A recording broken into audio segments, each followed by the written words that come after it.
Hello friends, आज हम आपकी बुक हनी कॉम के lesson number 3 glimpses of the past इस पाठ के बारे में परिचय करेंगे।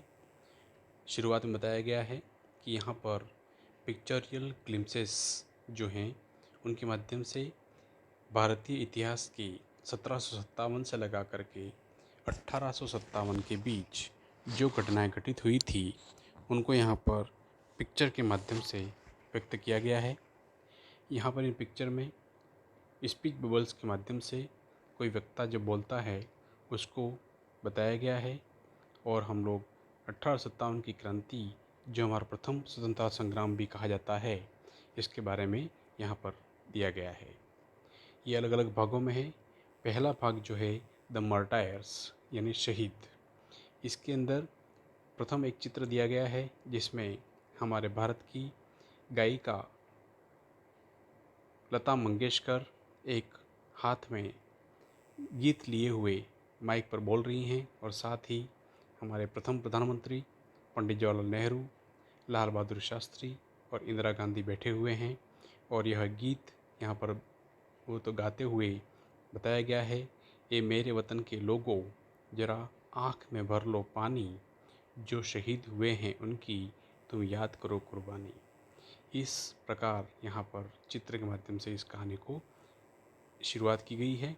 जब हम दूसरे पेज पर पहुँचते हैं तो शुरुआत होती है द कंपनीज कॉन्क्वेस्ट, मतलब भारत के अंदर जब अंग्रेजी हुकूमत आई थी तो सबसे पहले उन्होंने ईस्ट इंडिया कंपनी के माध्यम से व्यापार करने के लिए कदम रखा था। तो 1757 से लगा करके 1849 की जो घटनाएं हैं वो इस पार्ट में बताई गई हैं। शुरुआत में कंपनी जो है वह अपना व्यापार शुरुआत करती है और धीरे धीरे बढ़ाती जाती है। हमारे जो राजा होते हैं वह दूरदृष्टि की कमी की वजह से आने वाले खतरे को भाप नहीं सकते हैं और एक के बाद एक आपस में लड़ते हुए अपना राज्य खो देते हैं। यहाँ के लोग जो हैं वो भी परेशान हो जाते हैं।